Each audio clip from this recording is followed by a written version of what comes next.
welcome to Dave Jaguar 66. Okay, so painted it up, stripped it all down, painted it all up, and this is how she looks now.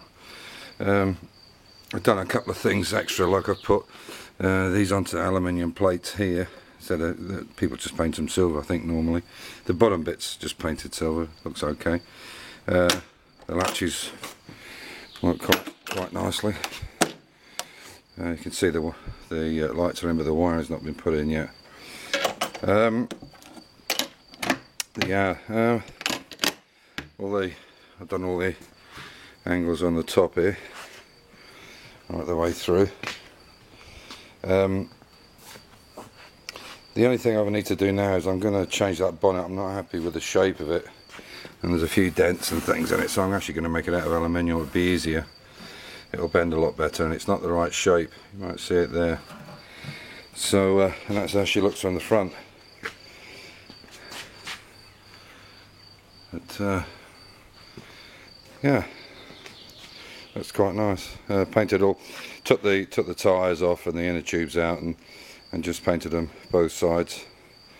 Actually, I missed a little bit there when I looked. But she's coming on. That's that's a seat out of a rear seat out of a 1967 long wheelbase, which is what I've got in there. But when I have it, when I restore it, I'm going to put them in the grey elephant hide, so I don't need them. So I thought that's a perfect thing to use them for in there. I'll just cut it down a little bit, and there'll obviously be mats in here, and a couple of seats on either side. But the downside is, so that's all done. But the motor I bought on eBay is not going to be any good. The motor works fine. The control and stuff that he sent is not working very well, and it's got no reverse on it. So what I've decided to do is on Monday, this is Friday, on the 10th I think it is, and then on Monday I'm going to order from Toylander, the people that make this. I'm going to order both motors for this side, the left and the right, because most of the kiddies that are going to use it are quite small, so they'll need an adult in there with them. Anyway, so I'm going to order that on Monday, so I'll probably be about 10 days, so this will be the last one. But this is the motor I got, which works great. It's a 24 volt motor and it works great, but unfortunately with no reverse on it, that means keep pushing it back all the time. So, and this is basically what he sent me. This is the throttle control, the kind of relay box, and some of this is some of the gubbins off the scooter. I don't know what it was. I guess you had to push it backwards, this scooter. I don't know. There's definitely no reverse on that motor. I've had it checked out by an expert, and so rather than mess around getting the chain drive and all the rest of it, I can get everything: the sprockets, the chains, and the motors, the throttle pedal, the switches, everything. So that's what I'm going to do. So that's me basically finished with it. So that's how she looks. This is good, actually. You can see the scale of the dog. Carlo. So yeah, as I say, I'll redo that bonnet on Monday, maybe get some aluminium for it, because I'm not happy about it, and I've got a few holes punched in it that shouldn't be there. You can see there's a bit of a rib there, so I'll take that out. But yeah, she runs fine, and steering's good, quite light. So yeah, so that's it.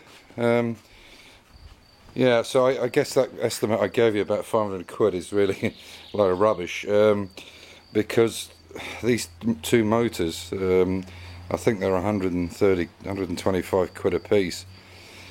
So by the time you get the throttle control and all the bits and bobs, you're probably looking at another 400. So you're looking at 700 or 800, up to about 900. By the time you painted it, I mean, you're probably looking at about 900. And the kit from them with one motor, I think, is just over £1,000.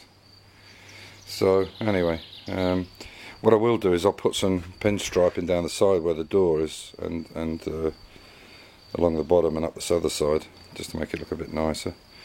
But yeah, so that's it. But yeah, I'm quite pleased with it. I don't think it looks pretty much like a Land Rover. I think you could tell what it is as soon as you look at it. But anyway, so that's it. That's me done for about 10 days until DHL bring these motors over, and hope you've enjoyed it. Yeah, Yeah, you know, the problem with these things is you always think you can skirt round it and stuff, and to be honest, by the time I've messed around with this and pay for the electrician's time at, you know, 60-70 euro an hour, it just isn't worth it. You're better off just buying the stuff. So that's what I'm going to do. And as I say, I made that bumper up earlier and put that little plinth on the front there. But everything works, but it has to be 12 volt. So we'll see what happens. So anyway, thanks for watching in. Hope you've enjoyed the update, and the next video is on the E-Type, so please watch in, because I've had a problem with the E-Type. A friend of mine wound the winder up too high and it came off the runner, so I now have to strip the door out, not strip it out, but take the door card off and everything. So anyway, watch in and stay lucky. Bye for now. Take care. Bye.